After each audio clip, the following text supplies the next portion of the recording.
Well, good Sunday morning. We are going to do some market prep this morning and get levels marked out, see kind of where things look like. And, you know, futures is going to open later. We'll go through stocks and get the stocks marked up and get them ready for tomorrow. But we're going to do this morning prep. I like to get things done now early while I have a lot of time. So, uh, got coffee in hand. It's 5 a.m. So, but it's what I've got to do, work. So we got to get these things done when we can. But we'll start here with MGC. We'll get our demand zones marked out, get supply zones marked out. And that won't take super long to do. We'll get that stuff done pretty quick. I mean, there's the demand, and you see, I'm on the 5 minute. I'm not trading the 1 minute or the 30-second or anything. I'm just kind of want to get these zones done, and I'm just marking the regular trading hours out from Friday. So I'll have them ready for Asia later when it opens. I don't always trade Asia, but I like to have these levels marked because sometimes that's what Asia session does, is seeks liquidity. So, and normally this is targets. These zones are. Um, you see, I had that zone up from Friday, looks like, and we get rid of that. We don't need it anymore. And you got a big. This is a big demand zone here, but ES had some pretty good movement there on. And then I'll come back through here and mark some of these levels later. And what I mean is I'll get on the 15-minute, I'll mark my price target levels, and have those ready. And that will go on here to Apple. Apple, you see, it was all over the place there Monday or Friday. I guess coffee hasn't kicked in yet. But we'll get this stuff marked, we'll get it ready, and then the stocks will be ready for tomorrow morning. And, this is all prepared, and I don't have to worry about rushing in the morning and getting it all ready. I'm already there. So it looks like Apple's got a pretty big supply zone. Let's bring it down there where you can see it. AMD, same way, pretty good. Gonna have a pretty good demand down here. And we're not trying to predict where it's gonna go. We don't know that. We're just gonna try to have levels marked, have zones marked, and we'll know if it hits a zone, hits a level. Are we looking to continue or reverse or what? We just wait and let the market tell us what it wants to do. We're not going to guess. Guessing is how you blow up accounts. We're not going to guess. We're going to wait and be patient. And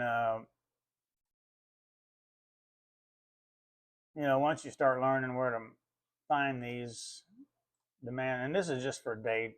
This is just day trading stuff I'm marking up. This is not long term because I mark up long-term zones also for my long-term investments, and do the same with them. I use the same system to invest in my long-term things because it's the same principle. It's just on the higher time frame. So you see, I had this marked out. This was all the way back in June 29th of this year, and Tesla finally came back and took this. That's why I keep these up on my chart, because then I kind of know You know, let me zoom out here for you so you can look. When we started continuing to gap down and we just kept trending, I kind of figured we're coming to take this zone out because it's a big unfilled gap in this opening day. So, but we're going to come fill it. And we did. So now I get to take that off there now. Well, remember, we're just looking for the previous day. That's it. We're looking for levels from the previous day. We aren't looking for long term plays or anything on this right now. That would be on a, we would have to look at the higher time frame structure on that to check out long term stuff. And I could get into that another time. And you see here on Microsoft, I won't mark out another zone on this because on Friday, we never broke this zone. This is blue. My blue zones are the demand zones, and the yellow zones are the supply origin zones. So this is where buyers defend.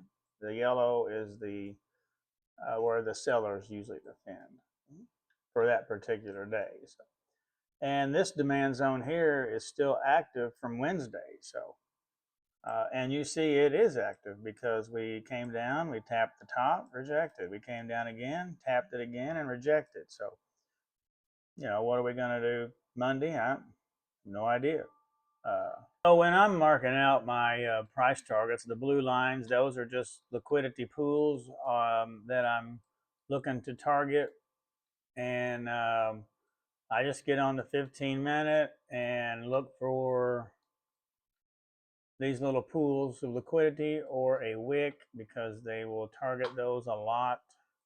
And I just mark those with the horizontal ray here. And I know what I like to mark mine in blue. That's just the color I started with, and I know what that means when I see it. But I just kind of mark them out. I mean, we're going to come to here probably at some point. And you see this line right here that I just marked. You got several points of contact right there, so more than likely be a place you come and get. Right here at the bottom of the yellow box. So I need to take, that's probably been there for a replay or something.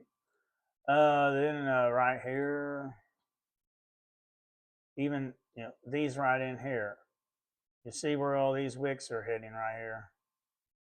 That'll be an area, and I just kind of mark those out. And remember, these are not exact.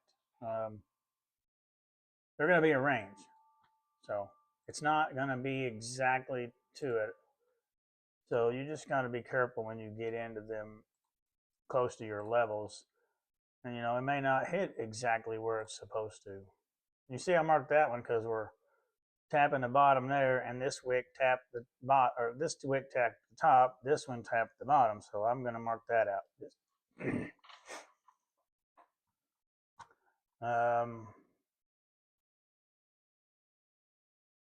And then I'll mark these. I do this on everything. I'll spend the morning here this morning getting all these levels marked on the stocks and marking up what I need to mark up on gold, NQ, and ES this morning. So that way those will be ready for this evening.